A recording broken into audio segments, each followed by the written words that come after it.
tanıyırıq Pərviz nə cür qazdı, sana gəldi. Yolun azdı, biraz onu sıxdım.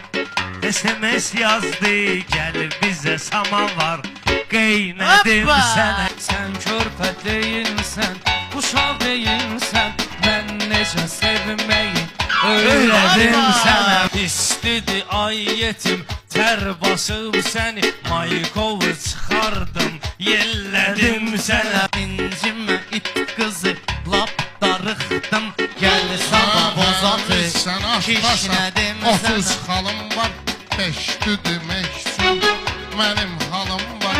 Sərhədi keçirəm, biraz malım var, bəlkə yerləşdirim, gizlədim sənə. Səni axı başa saldım, bəsdimi man, mən açıb gözümü, zillədim sənə. Sağ ol, Mehman.